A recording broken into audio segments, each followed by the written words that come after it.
আসন্ন জাতীয় সংসদ নির্বাচনকে কেন্দ্র করে মানিকগঞ্জের নারী উদ্যোক্তাদের মধ্যে নানা জল্পনা কল্পনা ও প্রত্যাশা তৈরি হয়েছে।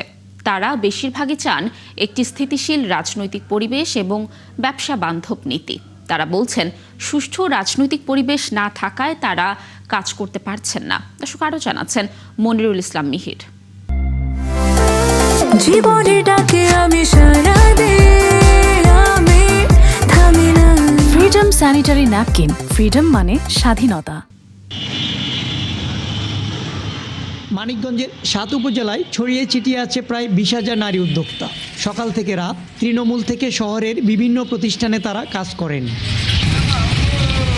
তারা জানান, ঋণ পাওয়ার জটিলতা, সামাজিক বাধা আর বাজারজাতকরণ সহ নানান সমস্যা তাদের নিত্যসঙ্গী। কিন্তু সুষ্ঠু নীতিমালা এবং মনিটরিং থাকলে এমন সমস্যা থাকার কথা নয়। তাই আসন্ন জাতীয় সংসদ নির্বাচনে নারী উদ্যোক্তা বান্ধব সরকার চান। আমি একজন উদ্যোক্তা হিসেবে চাইবো যে যাতে আমরা বিজনেসটা সুন্দর মতো করতে পারি, আমাদের দিকে একটু তারা লক্ষ্য রাখেন। আমাদের আইনতভাবে প্রোটেকশন দেওয়া সহ সব ধরনের সুযোগ সুবিধা, যা আমাদের নারী একটা উদ্যোক্তা আমরা ব্যবসায় যাতে আগাতে পারি। এখন কিন্তু নারীরা অনেক জায়গায় অবহেলিত আছে, তাদের নিয়ে যারা কাজ করবে আমরা চাইবো যে সেরকম একটা সরকার আমাদের হোক। এখন ভোট তো আমরা তাকেই দিব যে আমাদের এই সমস্যাগুলো সুনজরে দেখবে এবং সেগুলো সমাধান করবে। নারী উদ্যোক্তারা আরও জানান, সংসদ নির্বাচনে এমন প্রতিনিধির নির্বাচিত হওয়া উচিত যারা ব্যবসার পরিবেশ বোঝেন। তারা চান এমন একজন জনপ্রতিনিধি যিনি কেবল শাসক নন, বরং হবেন একজন সহযোদ্ধা। দেশ বিদেশের খবর সম্বন্ধে জানতে হলে আপনাকে ই কমার্সে আসতেই হবে।